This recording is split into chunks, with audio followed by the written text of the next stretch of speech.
प्रथम वर्ष भूगोल के विद्यार्थियों के लिए द्वितीय प्रश्न पत्र राजस्थान का भूगोल। हमने पिछले अध्याय में राजस्थान के सामान्य परिचय, उसकी अवस्थिति, उसके संक्षिप्त इतिहास और अन्य जानकारी से हम रूबरू हुए। आज हमारा नया अध्याय राजस्थान की भूगर्भिक संरचना, the geological structure of Rajasthan. Rajasthan का भू आकृतिक स्वरूप और भूगर्भिक संरचना उच्चावच अत्यधिक विशिष्ट और विविधता युक्त है। भूगर्भिक संरचना का संबंध यानी जियोलॉजिकल स्ट्रक्चर का संबंध यहाँ चट्टानों की संरचना, चट्टानों के उद्भव और चट्टानों के विकास से होता है। वहीं पर उच्चावच भूमि पर अवस्थित विभिन्न भूस्वरूप जो हमें बाहर दिखाई देते हैं उनसे संबंधित होता है। वास्तव में ये दोनों अलग अलग न होकर अंतर संबंधित या एक दूसरे से जुड़े हुए हैं। अर्थात भूगर्भिक संरचना ही प्रदेश के उच्चावच के विकास या उच्चावच के स्वरूप का निर्धारण करती है। इसी कारण इन्हें सामूहिक रूप से भू आकृतिक या भू आकारिकी शब्द से संबोधित किया जाता है।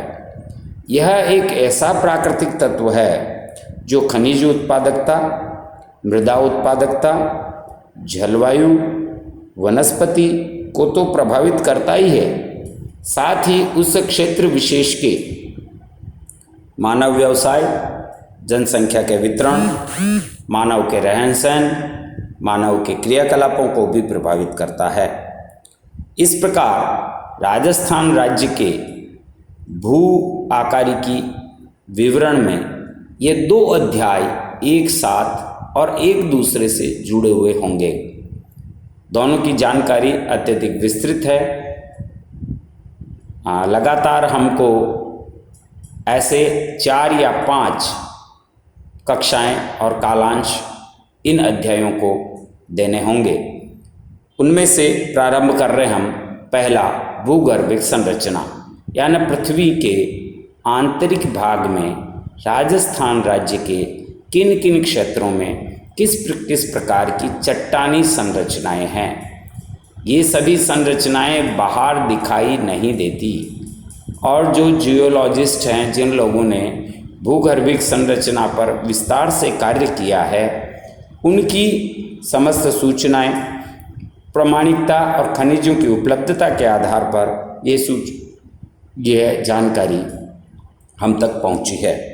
तो प्रारंभ करते हैं भूगर्भिक संरचना।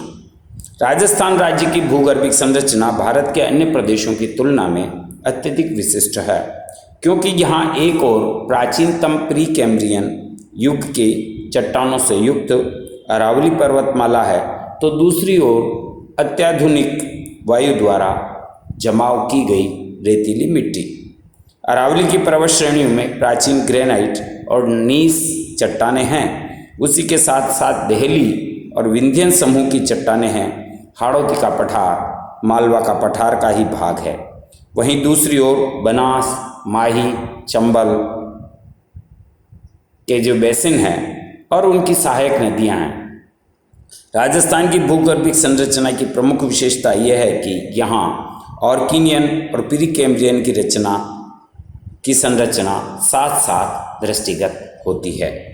राजस्थान की भू संरचना में समय, काल और परिस्थिति के अनुसार बहुत अधिक परिवर्तन हुआ है। उन सब का बिंदुवार या शीर्षक के अनुसार विवरण इस प्रकार है।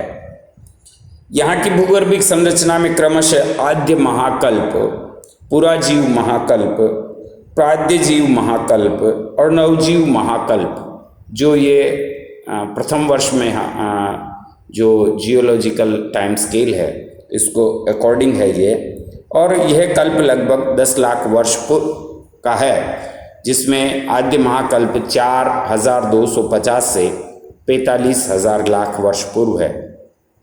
इस प्रत्येक कालखंड की रचनाओं में विभिन्नताएं हैं, विशिष्टताएं हैं। तो पहला है आद्य महाकल्प और उससे संबंधित संरचनाएं। इस महाकल्प को राजस्थान के संदर्भ में हम अरावली और पूर्व और कैम्ब्रियन पूर्व में वर्णित किया जाता है। तो पहला है अरावली पूर्व। कैम्ब्रियन से पूर्व आद्य महाकल्प में चट्टानें पूर्वोत्तर में दिल्ली के उत्तर में और दक्षिण पश्चिम में खंबात की खाड़ी तक अरावली पर्वत के क्षेत्र में फैले हैं। इन पर्वतों का उत्थान प्री कैम्ब्रियन काल में हुआ और ये देहली समूह के निक्षेपण के बाद पुनः इनका पुनर्नवीनीकरण हुआ है।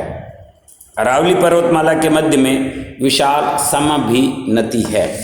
इस समभिनति में देहली और अरावली समूह की चट्टानें पाई जाती है और यहाँ पर जो विंध्यन समूह की चट्टानें हैं लगभग 1530 मीटर ऊपर उठ गई है। Professor M.G. हेरॉन ने राजस्थान का विधिवत भूवैज्ञानिक अध्ययन किया है और वह अध्ययन इस प्रकार है। मालानी संजाति में आग्नेय चट्टानें, देहली महासमूह, रायली समूह, अरावली महासमूह और पट्टित बुंदेलखंड की जो नीस और जटिल चट्टानें हैं और बुंदेलखंड नीस यहाँ उपलब्ध है। बुंदेलखंड नीस के चट्टानें और उनके दिखने वाले दृश्य बेड़च नदी में चित्तौड़गढ़ और भीलवाड़ा के मध्य में लगभग 110 किलोमीटर क्षेत्र में फैले हैं।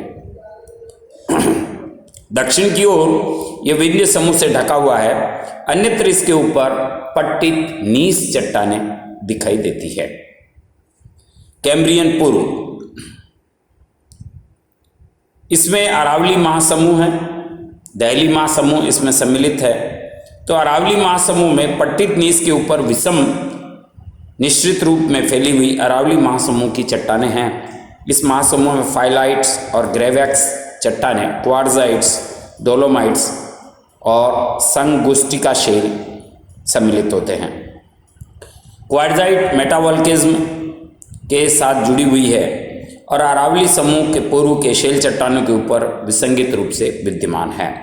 डोलोमाइट चट्टानी समूह भी यहाँ पाए जाते हैं, स्ट्रेटोमेलाइट भी पाए जाते हैं।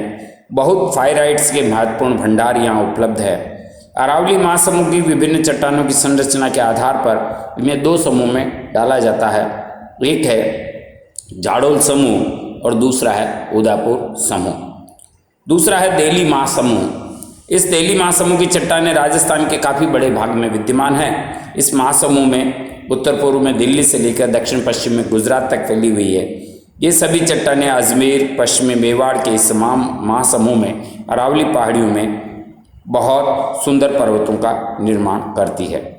देहली महासमूह में ही रायलो, अलवर और अजबगढ़ चट्टानी समूह सम्मिलित होते हैं। इस रायलो समूह में मुख्यतः चूने का पत्थर, संगमरमर, क्वार्ट्जाइट और संगोष्ठात्मक चट्टानों के वर्गीकरण है। अलवर समूह के अंतर्गत अलवर के आसपास पर्वत श्रृंखलाओं का निर्माण करते हुए उत्तरी भाग में इस समूह में शेल रायलो समूह के चट्टानों में विसंगित रूप से विद्यमान होती है। तो ये था आपका अजबगढ़ समूह जो उत्तर में पाया जाता है। उसके आधार में बायोराइट सिस्ट हैं और इसमें पेग्मामाइट और एपेलाइट चट्टानें अंतर्वेदित रूप से दिखाई देती है। ये है राजस्थान का जो भूगर्भिक संरचना है और उस भूगर्भिक संरचना का आद्य महाकल्प यानी सबसे प्राचीनतम कालखंड का चट्टानी समूह आप लोगों के समक्ष प्रस्तुत है। धन्यवाद।